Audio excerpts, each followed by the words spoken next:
Olá, meus queridos irmãos, minhas queridas irmãs, uma grande alegria estarmos juntos mais uma vez no nosso programa Testemunho de Fé. Aqui quem fala é o Padre Paulo Ricardo e quero acolher você nos próximos minutos para meditarmos a respeito da Palavra de Deus que a Igreja nos propõe a cada domingo. E esse é o 30º domingo do tempo comum. Como nós estamos no ano em que meditamos o evangelista São Lucas, o Evangelho é Lucas capítulo 18, versículos de 9 a 14. É a continuação do Evangelho de domingo passado. Não é? Domingo passado, você se lembra, Jesus contou a parábola da viuvinha, não é? Querendo nos ensinar como é que é a nossa atitude na oração, que nós precisamos orar sem desistir. E Jesus terminava então com aquela pergunta: e quando o Filho do Homem voltar, encontrará fé sobre a terra? O Evangelho desse domingo é a continuação. Jesus conta uma parábola, né, para aquelas pessoas que confiavam em sua própria justiça e desprezavam os outros. Então, ele conta a parábola de duas pessoas que vão para o templo rezar. Um é um fariseu, que, soberbo, agradece a Deus porque não é como os outros homens, que são ladrões, desonestos, adúlteros, e nem como esse cobrador de impostos que está aí, né? Esse pecador. E depois o cobrador de impostos, o publicano, ficou à distância, não se atrevia a levantar os olhos para o céu, batendo no peito, dizia: meu Deus, tenha piedade de mim, que sou pecador. E no fim da história, Jesus conclui dizendo: eu vos digo, este último voltou para casa justificado, e o outro, ou seja, o fariseu soberbo, que confiava na própria justiça e desprezava os outros, não. Pois quem se eleva será humilhado e quem se humilha será elevado. Esse é o Evangelho desse domingo. Vamos então refletir a respeito desse Evangelho e do que Jesus quer nos ensinar para aplicar essas coisas na nossa vida. Bom, a primeira coisa é que Jesus aqui quer jogar uma luz sobre nós que somos religiosos, nós que somos pessoas que nós vamos à igreja, a gente é católico, praticante, vai à missa todos os domingos, etc. Ou seja, são duas pessoas que frequentam o templo, que vão lá ao templo para rezar. E Jesus quer nos ensinar onde é que está a verdadeira atitude para nós recebermos o perdão de nossos pecados. E isso é uma coisa que as pessoas vão perdendo a noção, né? O que é que a gente deve fazer? Qual é a atitude interior que nós precisamos ter para realmente receber o perdão dos pecados? Quando você vai lá se confessar, né?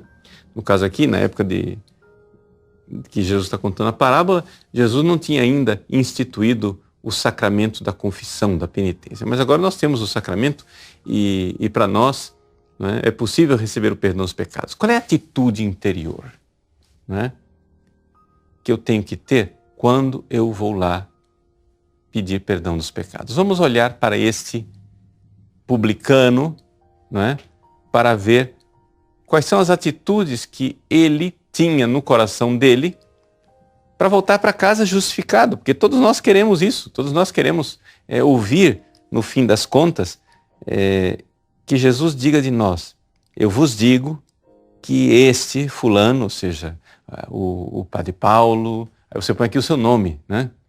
Maria, José, João, Antônia, seja lá qual é o seu nome, voltou para casa justificado. Que beleza!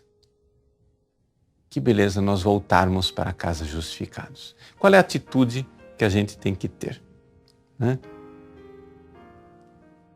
O cobrador de impostos do Evangelho, né? Ele nem se atrevia a levantar os olhos para o céu, batia no peito e dizia: meu Deus, tenha piedade de mim que sou pecador. Qual é essa atitude interior dele? Primeira coisa, vejam só. E as pessoas aqui têm que aprender mesmo, digamos assim, é uma listinha técnica, uma coisinha bem prática, o que eu quero ensinar, para que a gente possa ter confissões válidas, e não somente válidas, frutuosas. A primeira coisa que você tem que aprender é que Deus de bondade, é quem revela que uma coisa é pecado ou não. A primeira dificuldade que eu vejo no dia a dia do confessionário é isso. As pessoas não entendem que pecado é aquilo que Deus revelou que é pecado e não aquilo que você sente que é pecado. Nós estamos numa época um pouco de subjetivismo e quando a pessoa vai se confessar, ela chega e diz assim: ah, padre, o que está me machucando é o seguinte. Sei lá, eu briguei com a minha filha e perdi a paciência com ela. Aí você vai fazer perguntas e vai ver, mas a vida da pessoa está muito atrapalhada em termos de pecado. Ou seja, a pessoa não vai à missa no domingo, andou frequentando macumba, vê pornografia, se masturba, toma anticoncepcional, etc. Está tudo virado pelo avesso. Mas o que estava machucando ela é a briga que ela teve com a filha. Mas pera lá, eu não estou dizendo que não tenha sido pecado a coisa da briga com a filha. Não sei, pode ser que sim, pode ser que não, depende um pouco das circunstâncias. Mas o fato é que os pecados graves são graves porque Deus revelou que eles são graves. Então o primeiro ato que a gente tem que ter é um ato de fé. Porque a dificuldade que nós temos hoje, século 21, talvez isso não existisse lá atrás, na Terra Santa, na época de Jesus. Porque, claro, Deus preparou esse povo durante séculos no Antigo Testamento. E o povo judeu, o povo que foi preparado no Antigo Testamento, eles sabiam qual era a lei. Eles sabiam o que era pecado e o que não era pecado. Porque Moisés, né, tinha trazido do Sinai a tábua dos 10 mandamentos. E eles sabiam o que era pecar contra os 10 mandamentos e onde é que estavam os pecados graves. Mas hoje em dia a gente não tem essa noção. Então, a primeira coisa que você tem que entender é que você pode ter uma opinião de que uma coisa não seja pecado. Mas se Deus revelou que ela é pecado e você precisa crer em Deus e chegar e dizer: ó, Deus está me dizendo, sei lá, vou dar um exemplo aqui concreto, né? Eu, na minha opinião, não vejo maldade nenhuma em, sei lá, consumir droga. Mas Deus revela que isso é pecado, porque a droga prejudica a saúde, porque a droga tira a minha lucidez e, portanto, aquela parte que a dignidade humana pede que eu não perca a minha lucidez, que eu seja compos mei, que eu seja dono de mim em todo momento, que é indigno do ser humano, né, perder a sua lucidez sem uma razão grave para isso, né? Então, pronto. Deus revelou que isso é pecado. Você não acha: ah, não, eu quero continuar usando aquela droga. Ah, não, sei lá, eu quero continuar vendo pornografia porque eu não estou fazendo mal a ninguém. Ah, eu quero continuar me masturbando porque... Não. Gente, para. Deus falou, a água parou. Deus disse que isso é pecado. Você aceita. Creia em Deus. Não creia nos seus sentimentos. Ah, mas eu não sinto. Pois é, não sente. Por quê? Porque os seus sentimentos estão errados. Você não precisa sentir nada. Para que haja um verdadeiro arrependimento, você não precisa sentir. Primeira coisa que você precisa ter é uma notícia intelectual. É você receber uma verdade. Deus está revelando para você que isso é pecado. Está lá. Pega uma lista de exame de consciência, veja o exame de consciência, né? E pronto. É pecado. Quantas vezes as pessoas pegam o exame de consciência e não sabia que uma coisa era pecado, mas ficou sabendo ali, lendo o exame de consciência. E a pessoa fica até surpresa. Muito bem. Aceita.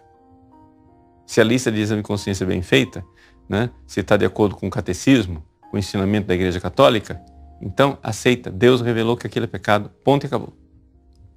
Uma vez que Deus revelou que aquilo é pecado e você aceitou que aquilo é pecado, aí você precisa de arrependimento. E o que é arrependimento? Arrependimento é um ato de vontade. Você precisa dizer, porque Deus disse que isso é pecado, eu detesto isso. Porque isso ofende a Deus, né? E me faz merecer o inferno, como a gente diz no ato de contrição. Meu Deus, eu me arrependo de todo o coração de vos ter ofendido. Porque sois bom e sumamente digno de ser amado. Com isso, eu perdi o céu e mereci o inferno. Então, pronto. Eu tenho que detestar os meus pecados. Veja, o que é detestar? Detestar aqui é um ato de vontade em que eu digo, não, não quero. Não quero mais. Eu não quero mais.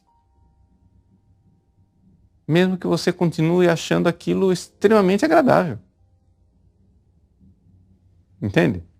Você se acostumou com a droga, você se acostumou com a pornografia, com a masturbação, você se acostumou com aquele pecado e você continua sentindo uma atração carnal, uma atração sensual naquela direção.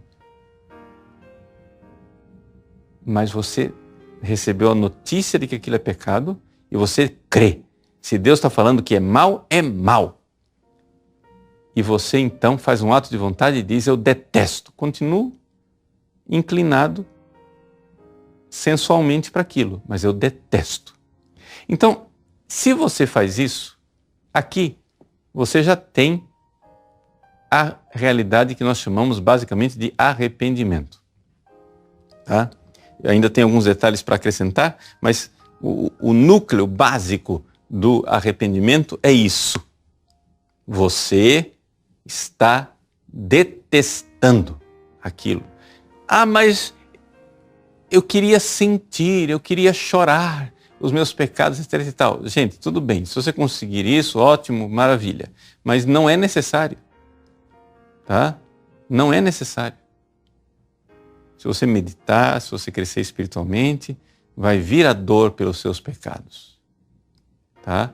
Mas o que é necessário para que você realmente, né, receba o perdão dos pecados é que você, sabendo que uma coisa é pecado, você detesta. Tem que ter um ato de vontade, mesmo que os sentimentos não sigam. E este ato de vontade, só para explicitar e esclarecer mais ainda, ele tem que constar do seguinte. Você, detestando esse pecado, você tem que largar todos os pecados mortais, todos juntos, de uma vez e para sempre. Ou seja, tem que ter um propósito. O propósito de não mais pecar. O propósito de nunca mais pecar. Então vamos esclarecer isso. Tem que ser todos os pecados mortais juntos. Algumas vezes as pessoas vêm equivocadas no confessionário. Ah, padre, eu estou tendo relações sexuais com a minha namorada e não dá para a gente parar, é o tipo da coisa que dá vontade de rir. Como não dá para parar? Que tolice é essa que não dá para parar? Claro que dá para parar, né? Mas enfim, vamos continuar o exemplo que eu estou dando. A pessoa vem e diz, eu estou tendo relação com a namorada, a gente não vai parar, mas eu gostaria de confessar os outros pecados, porque eu roubei, porque eu matei, porque eu faltei a missa de domingo, porque eu fui na macumba, porque etc, etc. A pessoa vai, confessa tudo isso e espera receber a absolvição, mas vai continuar fornicando com a namorada. Meu irmão, não é possível isso. Se você encontrar um padre, o padre não deve dar absolvição, mas se você encontrar um padre que equivocado te dá absolvição, a sua confissão é nula. N-U-L-A, nula, não valeu. Por quê? Porque você não teve o arrependimento de deixar todos os pecados mortais de uma vez. Tem que ser todos juntos. Ou você se arrepende dos pecados mortais, todos juntos, ou não tem perdão válido. Tá? Isso tem que ficar muito claro para você.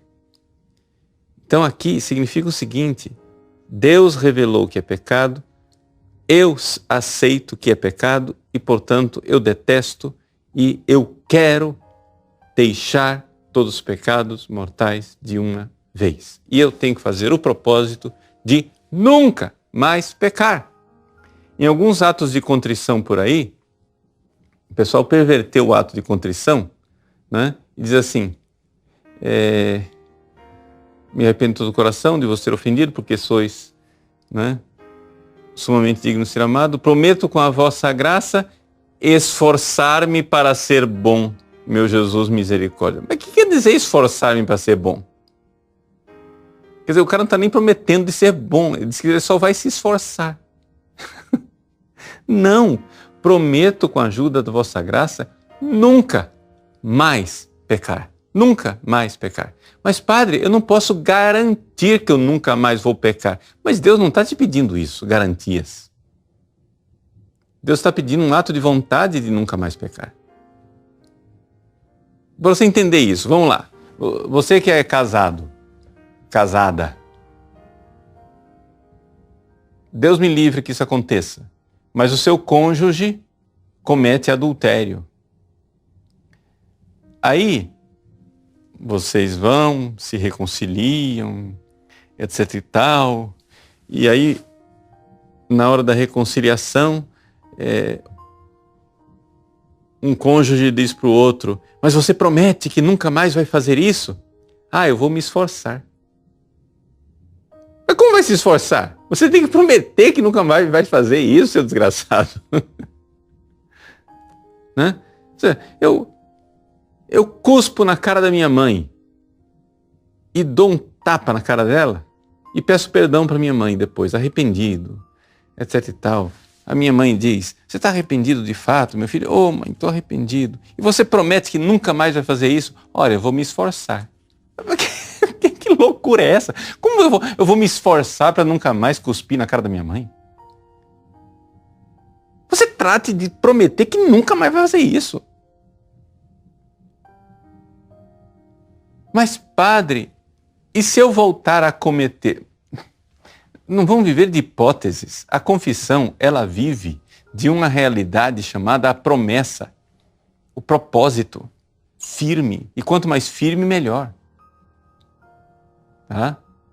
Então, muitas vezes, a pessoa exatamente não volta a pecar porque aquela coisa foi um propósito, tinha um propósitozinho, mas era um propósito laxo, né?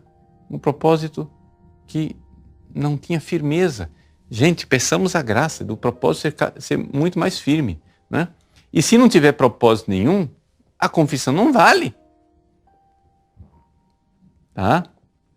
A confissão não vale. Você tem que se determinar. Determinar.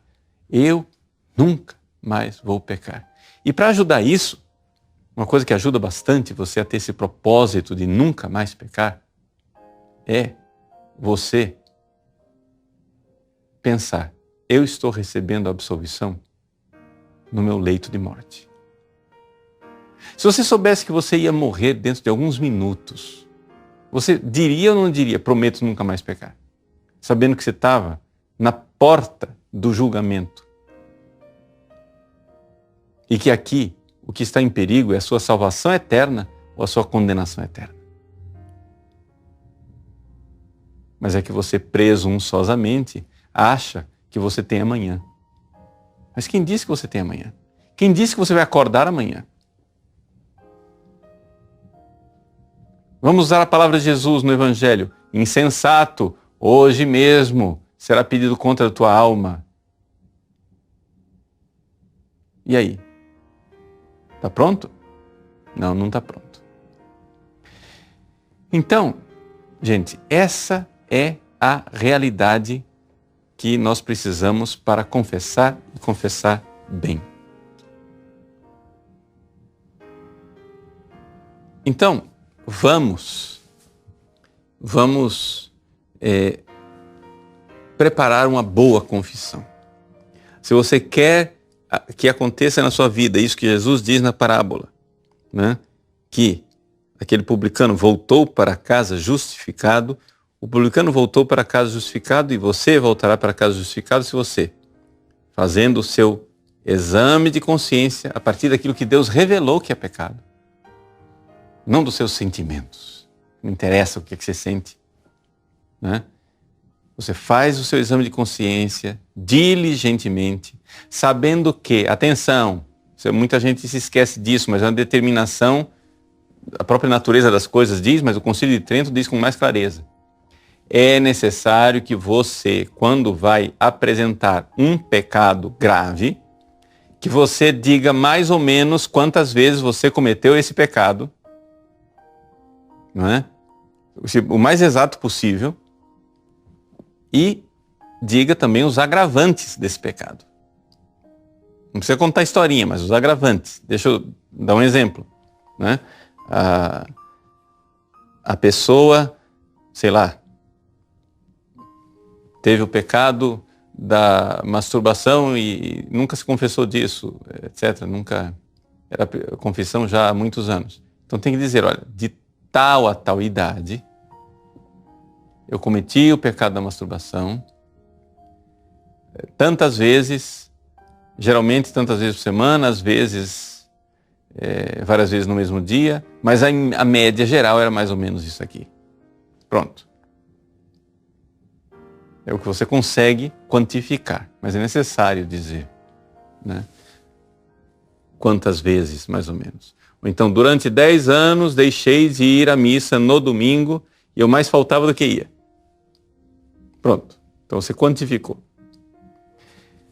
E, além disso, os agravantes, né? Porque existem coisas que agravam. Uma coisa é você ter relação sexual com uma mulher que já não é virgem.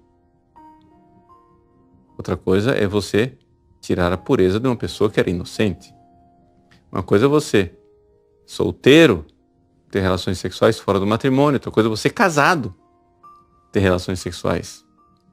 Ou seja, isso é um agravante, você é casado. E assim por diante. Uma coisa é você xingar uma pessoa, outra coisa é você xingar sua mãe. Isso é um agravante, né? Então tudo isso tem que estar apresentado com clareza na confissão.